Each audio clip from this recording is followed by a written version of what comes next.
Grand Rich Rises, my beautiful souls. Welcome to another edition of the Soul Surgery Collective reading, my beautiful souls. So, you know how we do, we touch base and see what's going on in the energetic worlds by using the Oracle system and a bit of the tarot, astrology, but all through the form of Oracle.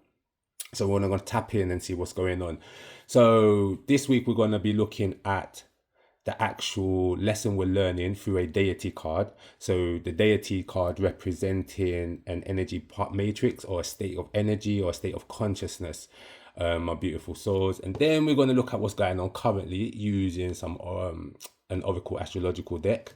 And then we're going again action card, which is another god card. But this God card is the African God cards, where this is the Kemetic. So we're going from what we're learning or what needs to be developed to what action needs to be taken right now in the here and now, my beautiful souls. So let's take a deep breath and zen out and be in the moment, my beautiful souls. And let's go in. So who do we have this week? Ooh, we got... Okay, let's do them one by one. Right. We got the Horus, I can never say this name, Baraki, yeah, but it says Sacred Union. So it's basically seen as the ancient Kemetics. It's like a boat, right? It represents movement of the life force in its highest essence, my beautiful souls. So when we say that the sun rises and then the sun sets, as you look on the sun doesn't move. The sun rotates on its axles, but we rotate around the sun, and it's that rotating that we do around the sun on our wobble with the moon that creates our night and day, right? So in a sense, the sun setting and rising is somewhat allegoric. It's not actually real, but it does actually, the sun is used as a metaphor, right, to represent the little sun that you have inside of you, which would be classed as your life force energy, your Shekem, your Chi, your prenatal life force, your raw energy, Kundalini or Shakti, because Kundalini is when it's actually stimulated and raised, right? So, or Ghee, it's all of that energy basically that you carry within you. And what the life force actually does is every morning the life force leaves the underworld and steps into the world of the living, and then from around sunset it goes back into the underworld. So what this is a replenishment, right, of our life force energy, or the life force energy of the earth and of the universe, my beautiful soul. So this is where we were saying about sacred union. The reason why we breathe or we meditate, we connect the external life force energy, the universal chi, if you want to call it that, or universal Shekem. We connect it with the prenatal chi that sits below our, just above our our navel area. So just around between, I suppose, the sacral and the solar plexus, right? It's a seat of the energy. And what we do by breathing in, because the breath is what contains the life force energy in it. So you use the breath to stimulate the life force within you. So you say like the bottom one in your stomach is like I think they call it like maybe like a cauldron. You take the life force and you breathe it in, and it goes into the cauldron. It's like that life force, and it hits the water, and it's like steam, and then it comes back up again. You create a network and a cycle, and that's very healthy. So in this sacred union, what it's actually asking for right now is for us to, what will it take for us to have a routine, a lifestyle that complements this movement of the life force, which keeps it activated, which keeps it stimulated, aroused, replenished, non-depleted, because the life force, we know when it's lethargic and when it's depleted, or when it's fully depleted, this is when we experience death. When it's blocked, this is when we experience different kind of sicknesses or dis-ease, because the life force is no longer flowing through our system, right? It's being blocked at specific points, and this is where we will have sickness in those specific areas of our body, in the organs, or have to deal with certain diseases, my beautiful souls, right? It's because the life force energy is not in a state of flow. It's not replenished. It's not strong, if you want to call it that. It's weak. And if it's weak, the way it's weakened is a lack of sleep, poor diet, a burning out of energy. So overdoing yourself. So working at night when nighttime is for sleeping. You know what I'm saying? It's over exertion, because this is the world that we live in. It is a rat race, and it demands so much for your survival, not for your living. Because this way of living actually is what makes us sick, is what feeds the pharmaceutical companies, is because of the way that we work and the way we consume. It's we're not eating in the we're eating at night time, where we should be eating our heaviest meal no later than 3 o'clock. If we're going by the sunrise, or when the rising of the life force appears and happens, my beautiful souls. So you'll see that the creatures that are predators, or the creatures that live during that are active at night, nocturnal, are different to us humans. So we should be living by the natural laws, or observing the natural laws, right, through the lens of the humans that we are, and what we require in order for us to flourish in our current vehicle, my beautiful souls. So that's the aspect of the Haru Baraki. So Horus is Haru, my beautiful souls, and the name itself, and I'm going to come to the next card because I saw it here. I saw him. Here we go. Bam. Right, here he is. Slow. It says here, slow victory. Right, my beautiful souls. Slow victory. But Horus is Haru. Number 6 on the tree of life. If you're like into the tree of life, the Pa'ut Neteru, or the Kabbalah. Right. So number 6 is the coordinator of the tree. It sits central in the tree of life. Right. So it is your will. It is by your will that you control the life forces within you and out of you, my beautiful souls.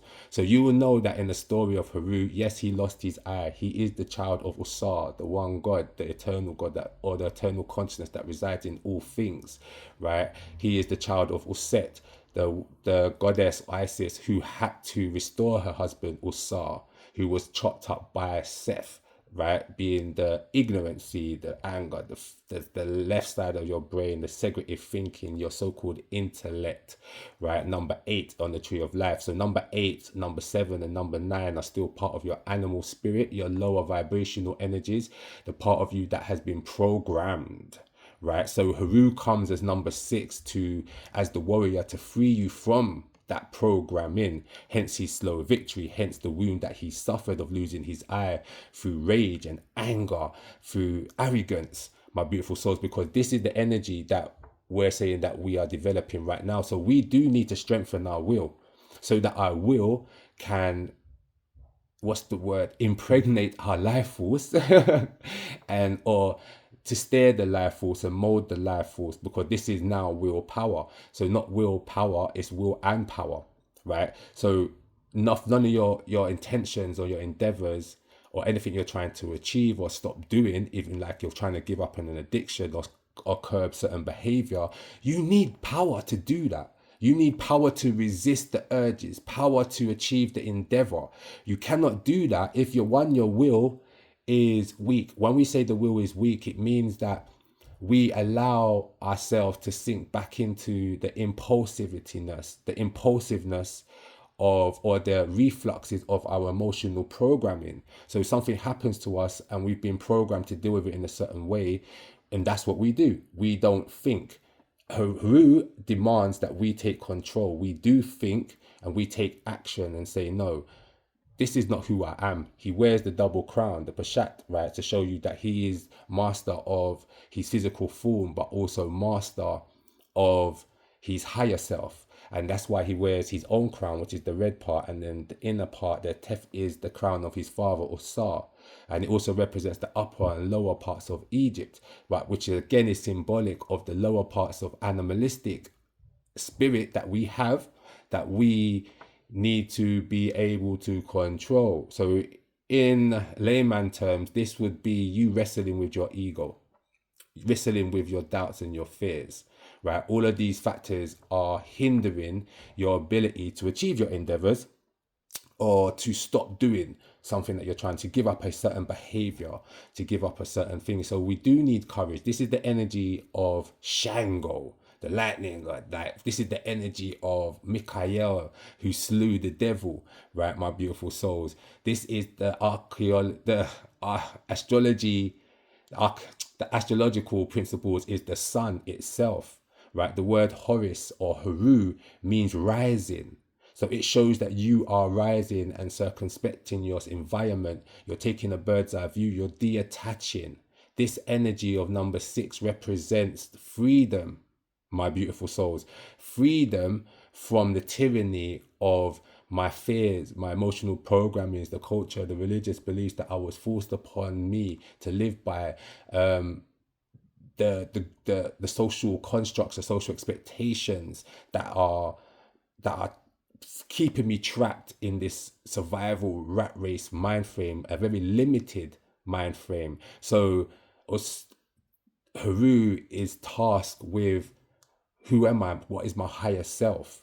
Right? I can either give in to the whims of my fears and my doubts and my emotions, right? Or I can amplify or connect back with my essential self, his father self, his higher self, the true self, which is infiniteness, right? Or an infinite potential, if you put it that way. But we all have a purpose in this life. So it's not that we're supposed to achieve every little thing. There is a certain path that we are on. So Haru does demand, as you can see with the Uras, right? He controls the life force energies. He's also got his eye there, right? Showing it, connecting back to Tahuti, his intuition, using his intuition as his guide, as opposed to his intellect, which has been programmed by his emotionality and now formed a false personality, my beautiful souls. So that is the power of Haru. So like I said, this is Leo. This is courage, stepping out into the world and showing the people whom you are, being willing to, instead of fighting the demons out on the streets, you fight the demons within yourself. This is that willingness, my beautiful souls. So that's what we're learning and trying to activate this week. So again, sorry, for Haru, it rules Sundays. Sundays, the color red. The stone would be, I think it is a ruby and a garnet, right? That you can use to connect with Haru, and obviously with this image as well, my beautiful souls. Those are just certain connotations that are associated with it. Look for Leo in your chart, right? Also, and look for where the sun is in your chart. So what your sun sign is your sun sign being afflicted by any squares or any oppositions? Where is the sun right now? Just entered into Sagittarius' energy, just from Scorpio. So we've just come from the underworld of Scorpio. We've just come from our depths, right? And now we've gone into Sagittarius, should be able to give us the joy of development, self-development, self-exploration, traveling, not just with your feet over land and over sea and in the air. We travel through the ethers with our consciousness, through our dreams, my beautiful souls, through researching and development. Sagittarius is linked to the 9th house of higher learning, right? So is there an area that you want to develop? Self-development. Is that spirituality? Is that religion? Which I should hope not. But if you find a spiritual routine that is productive to maintaining your life force, getting you back into an alignment, getting you into a healthy routine, then that becomes your religion. Religion meaning to tie back, religion. Do you understand? As opposed to some form of controlling indoctrination, my beautiful souls. So again, it could be that you're fighting against, the indoctrinating of culture and certain beliefs or societal beliefs, social constructs, that now you have the power to stand in your individuality and say, that ain't me. Kaboom. So let's go on right now. Let's see. We've got 2 cards. These cards kind of actually are in opposition. That's crazy. If we look at the 2 cards, we got Venus. Sorry, I can't do it like that. I have to hold them one by one. We've got Venus inside Libra, which she was, who she went into Scorpio. And it's saying indecision here, right? Number 7's here also, which represents the 7th house. So something to do with relationships, partnerships, business partners, you creating an audience for yourself, right? There's a decision or maybe a relationship. There's something where this Haru energy, your ability to set an intention or to say, this is who I am, this is what I want, I'm no longer going to do this. That energy is floating around some sort of one-to-one, you and the next person. Again, this could be personal relationships for some of y'all. Literally, the relationship you're in, as you can see here, it's almost like for some of y'all, time's up. You can see someone in the corner, they're kind of disappointed, right? It's a decision needs to be made of, do I want to continue in this partnership, right? Or do I want to create a new form of partnership? So some of y'all might be definitely releasing yourselves from certain relationships or business partnerships. There could be something to do with enemies, open enemies, with the seventh house also, right? You being able to see maybe jealousy because Venus is there. So you might be dealing with jealousy within your environment. But on the flip side, Venus in Libra is Venus's creativity. She's love. She wants to connect, right? She's at home. She's domiciled when she's in Libra. So this understanding of another person's needs versus my own needs. The seventh house represents someone else.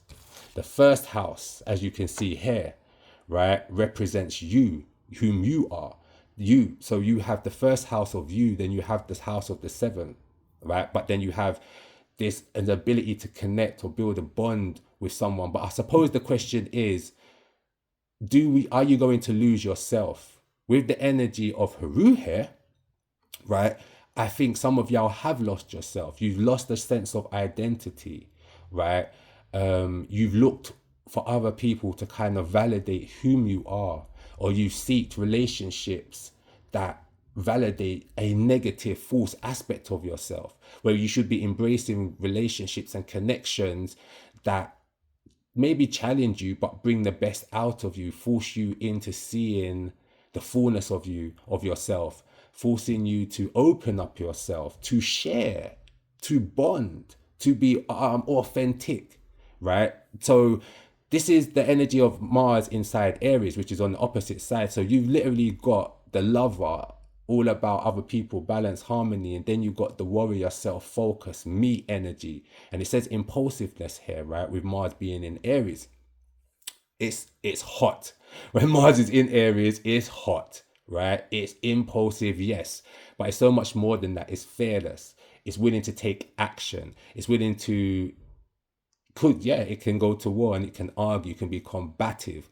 Or this could just give you the power. Mars makes you be authentic, right? So if you are someone who's sitting on the fence, maybe with this Libra energy, being indecisive, right? Should I not? I don't want to step on someone's toes, but you have needs that are unmet, right? Whether those are personal needs, physical needs, relationship needs, business needs, something about a connection or where you're at is keeping you somewhat inhibited. So Mars will give you the confidence to say, again, like the Leo energy, no, and that's enough. I want what I want, and I'm going for what I'm going for. And if we find ourselves lost in emotion or overthinking, now this impulsivity serves to break us free. It serves, because if you see on the tree of life, Haru is number 6, right? Mars's energy sits as number 5 as Haru Kuti. So Haru, the warrior of Haru Buhutet, right? So this is the when Haru actually has the energy to align itself with Ma'at, universal law, balance, harmony, to see that there is a way forward, right? That the energy of Mars gives it the sharp sword to disconnect. So Mars doesn't have to be the warlord as you know it. Mars could just be the literally snapping of chords. If Venus is all about building chords, we have to ask what kind of attachments are we in? Are they healthy attachments? Are they flourishing? And if they are not, they can be transcended. They can be, I don't know if we're talking about healing here. I feel like it's more than healing, because healing in one sense is going to see someone as a victim or someone as a perpetrator. I think this is more about understanding who and what you are and how you vibrate, and your vibration is not always going to be conducive to certain other types of vibration. So it's like finding vibrations that match with you, Sometimes we are just drawn towards what we're attracted to, and sometimes what we're attracted to is actually diametrically opposing us. So it's not a duality or a complement. It's literally something that is completely opposite to us. And in that essence, we want something that is somewhat similar and somewhat different, right? And that's what creates the challenge. Something that's completely opposite leaves no room for a merging, because it's not like, in a sense, a true form of duality, right? So this is what this essence here is saying, my beautiful souls. So let's go and see what action card. Okay, we got two. Yes. So right now we're in the full moon aspect. So in this deck, it gives you phases, and it's saying, it lets you know, are you in a new moon, a full moon, waxing or waning moon, and so that you know the work that needs to be done, like what phase you're in when it comes to that work. You know, like in life, we have a point of birth, then a point of development, and then a point of decay, and then there's death, and then there's a rebirth, right? Just like the seasons. So fully living the powers of the universe. That's what the full moon represents, right? The full moon, I think the next full moon will be in Gemini, right? And I think that will be December. I can't remember, beginning of December, right? So we got a full moon in Gemini. Y'all will need to look in your chart to see where Gemini resides in your chart. So the quickest way to do that, if you don't know your natal energy, is to class your sun sign as the first house, right? And then to count the second sign as the second house and go all the way around, right? And then you will find where that Gemini is in your chart. So for myself, I'm a Pisces. So Gemini would be my my fourth house. So from Pisces. So Pisces would be my first. Then there would be, Aries would be my second. My third house would be Taurus. So Gemini would sit on my fourth house. So it would represent home, ancestry, blah, blah, blah, my beautiful souls. So that would be like an accumulation. The full moon is bringing an accumulation and empowerment, right? So the energy of Gemini, which would be communication, travel, siblings, study, neighbors, right?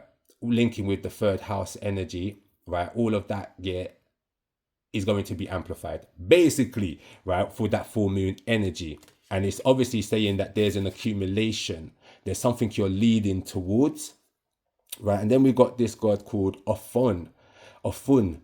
There are times to seed and there are times to flourish. So you could say that the new moon, right, my beautiful soul, so the new moon, right, is a time for seeding. So we obviously have, when we've had a new moon in Scorpio, or we probably just had a new moon we'll have a new moon in Scorpio.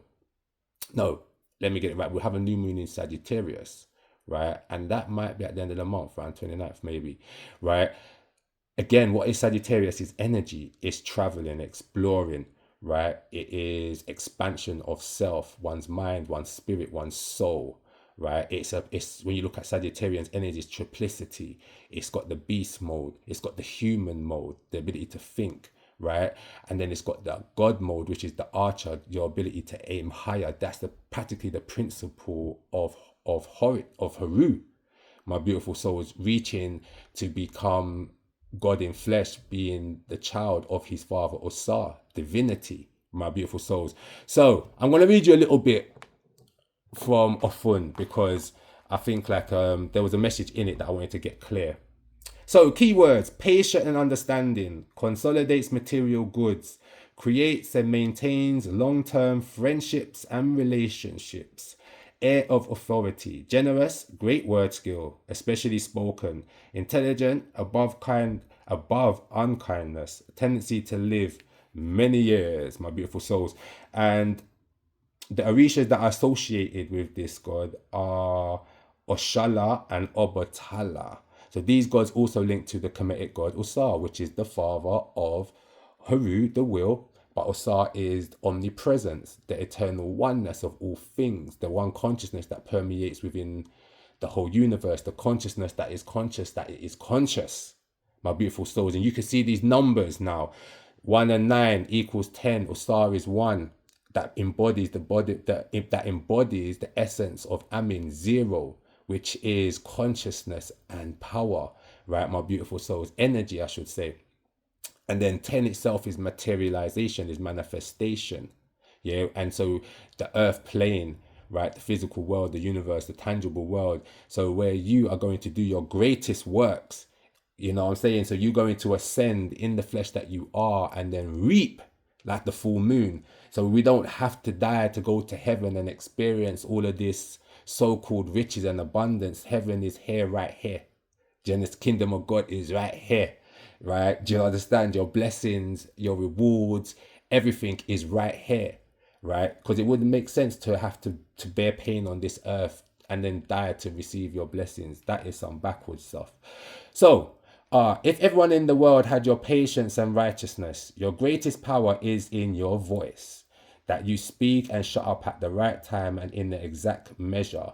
Likewise, understanding the time and pace of life and agreeing to balance your needs with the needs of others, honoring their experiences and respecting their traumas seems to be your path to enlightenment. So they always said that learning from your mistakes is good, but being able to learn from other people's mistakes, that is the greatest wisdom, my beautiful souls. Under the positive influence of Odu Ofun, your gaze communicates far beyond the words, far beyond what words could say, and the current moment makes you a great advisor, making people see you as a natural leader. Again, this is stepping into your calling. This is identifying purpose, my beautiful souls. Past experiences and future directions fit in the palm of your hand, and you know the best is yet to come. So this is the warrior spirit. This is knowing that everything I've gone through in life is for a reason, right? And this is what prevents us from trauma or grief or reliving past trauma, is because we have an understanding that the universe is conscious. Is there supreme intelligence that sets everything in motion. You have you contracted yourself to come to this world and have certain experiences to awaken you, and now you're in a position to accept, process, and get the best out of that, my beautiful souls, as opposed to sitting in wallow and being a victim.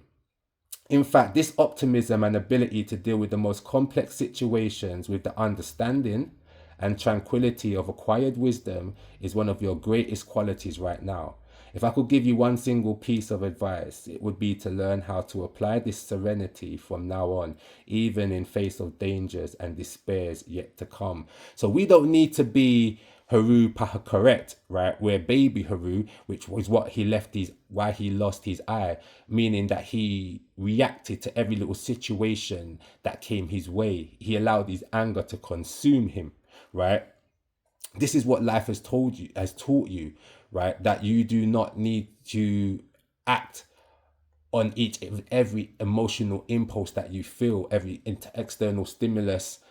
You don't need to respond to it, right? You are a conscious being, and because of that, you have the ability, right, to make decisions, right? You have the ability to actually control and manipulate your environment when the time calls. By looking into the great past and the experiences of those who have gone before, you will be able to understand that constancy and maturity come with experience. From there, while trying to comprehend the steps taken before you, the answers you are looking for will arrive, and you will finally pace your life's rhythm with the one that resonates all over the universe. I told you, stepping into calling, right? You have learned to slow down, observe, take a bird's eye view, not be a victim or a product, or not become what people are triggering you to become, right? So you're dealing with the root of your trigger and not the triggerers. Do you understand what I'm saying, my beautiful souls? How about taking this time to practice empathy? After all, if you haven't reached enlightenment yet, others around you are far behind. And by humbly leading, listening, and advising them, you can learn together to truly experience the peace so long for amid the chaos in life. So share your wisdom, right, my beautiful souls. It's like we feel that there is an archetype, or some people are an archetype for whom we need to be. You are the only archetype for yourself, right? But Spirit's saying, be able to share your wisdom, right? Share what you've learned, right? Act on what you've learned. You understand? And also know that you are transcending and learning. So there is no need for you to say, oh, I am this and I am that, in a sense, or to compare yourself, better still. There's no need for comparison here, right? With anybody within and what state they've reached, right? Because you know that you are not perfected yet, right? You are an evolving soul. You are a remembering soul. You're remembering divinity, and through that remembering, you make changes. You live a new life. Blah blah blah. We become more spiritually empowered, right? So by having that pretense, we don't need to see enemies everywhere. Always need to be acting and attacking, right? What we need to do though is reinforce our knowing of self, the universe, our place within the universe, right? And then continue the journey, my beautiful souls. That is the message of Ofun, right? He wants to, there's another part I want to give you. He's asking for serenity and to accept the things you cannot change, the courage to change what you can, and the wisdom to know how to discern between the difference between the two of, or all three, my beautiful souls. So that is the message this week. Let me know how are you freeing yourself, right? What does freedom mean for you, my beautiful souls, right? What does freedom mean in the sense of your understanding of your emotional programming, right? Your sense of self, whom you are, how the world is, what masks do you carry that are no longer your own? What are your shaping factors, right? What are the shaping factors of your personality? And can you trust those shaping factors, or is it time now for you to become the creator, to become the steerer of your vehicle? That's what Haru represents, becoming the coordinator. I am taking charge, but it takes charge off of the pretense of knowing that it is a Netaru. It is a child of the source, made in its image, right? It's a different quantity, but the same quality, which is will, intention, consciousness, and energy, power, matter, physical flesh. Kaboom, my beautiful souls. I will see y'all next week. Check out the rest of my videos, my beautiful souls. I've got shorter videos as well. I'm putting out videos. So there will be a blind spot video, which will be a shorter video every week, and also a specific deity to work on for the week as well. So yes, my beautiful souls, until next time.